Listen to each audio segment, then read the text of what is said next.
Good morning, Fit.Church. It's great to be with you this Thursday morning.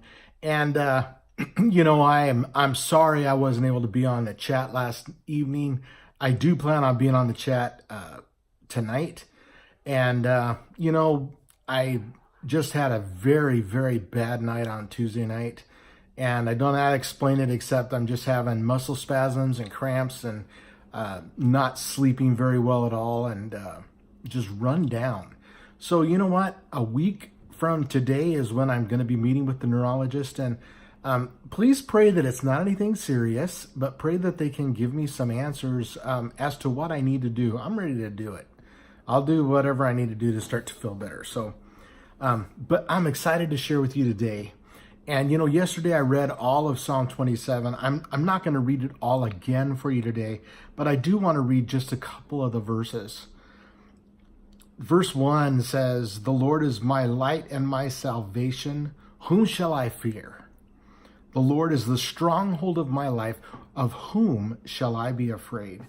Then we go down and it says in verse 4, "One thing have I asked of the Lord that I will seek after, that I may dwell in the house of the Lord all the days of my life, to gaze upon the beauty of the Lord and to inquire in his temple. For he will hide me in his shelter in the day of trouble, and he will conceal me under the cover of his tent. He will lift me high upon a rock." And then finally, in verse 13, "I believe that I shall look upon the goodness of the Lord in the land of the living." Wait for the Lord. Be strong and let your heart take courage. Wait for the Lord.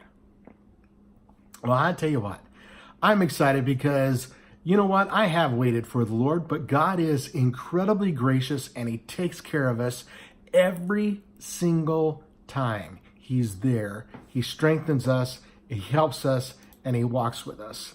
But I have to tell you that when we're dealing with an illness of some sort, whether we're dealing with arthritis or something more serious or a heart murmur or whatever might be in your life at this point, I'll tell you what, when I have begun to realize that with what's gone on with my knees, that probably running a marathon is not really ever going to happen in my life. And I have to tell you that was actually something that I really wanted to do. But at this point in my life, unless I get all new knees, that's just not probably going to be a possibility. And there's that issue that happens within us when we begin to realize some of the things we always thought we could do or we wanted to do or we would do someday, that it becomes something that we begin to realize maybe that's not going to happen or we're not going to be able to accomplish those things. And as we age, it gets more and more, and we can see those things, and there's a sense of grief that happens. Now, I've seen this, I'm talking a little bit in my own personal life, but I'm not facing any kind of a terminal illness or anything like that.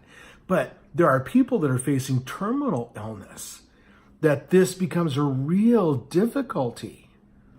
And then what's happened to me recently is I've had to come to a point where I just have to accept what I can't change. That, there comes a time where you can take your old car in and you can get it repaired. You can have a whole new engine put in it. But there comes a time when, that car just ain't going to work anymore. And you're just not able to fix every little thing that used to work on it.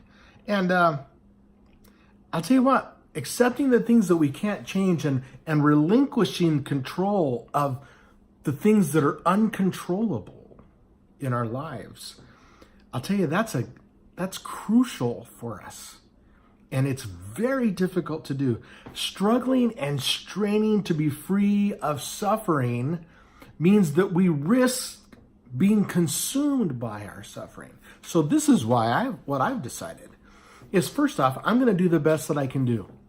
And, I went out yesterday and I tried to do some of the walking that I wanted to do, and I tried to do some of my activity. And I realized once I was out that I really wasn't in that able to do what I had intended to do. And it wasn't just a matter of not wanting to do it. I went out to do it. I wanted to do it. It was that I couldn't do it. And by the time I got home, I was absolutely wiped out. And I sat down and immediately fell asleep. And tell you what, we have to realize, and we have to be able to say, what are the most important things that we want to do? And the key is for us to hand over the burden that we're bearing to God.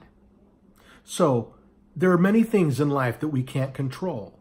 I can't control certain areas of health. Now, there's areas of health. I'm not going to die because I'm eating wrong. I'm not going to die because I didn't eat the right way the rest of my life. That's just not going to happen because I'm committed to eating a healthy diet. I'm not going to die of type 2 diabetes because I'm not going to eat in such a way as to have type 2 diabetes. Now, there are things that can happen to me that are beyond my control, and that's like this whole nerve thing that's going on with my hands and some of the cramps and stuff. Well, you know what? That's something I have to just relinquish. I can't control that. That's not something to do with my diet. It's not something to do with my actions. It's something that's beyond my control. So I have to surrender that to God. And that's what I just wanted to share with you today. Surrender. So whether it's arthritis, like my poor mother-in-law, who's a good person, she struggles with rheumatoid arthritis. So when I get a written card from her where she signed it and wrote, I know that there was actual pain in her hands because I've seen her hands and I've seen her try to write. And it's painful for her. Well, you know what? Those things are beyond our control. But she surrendered that to the Lord a long time ago. She's not let it make her bitter. She's not let it limit her. To this day, her and her husband, I think she's 84 maybe. And she may be not that old. I hope I'm not making her older than she is, but she's up there. And she still is ballroom dancing with her husband, even though she suffers with rheumatoid arthritis severely. So you know what?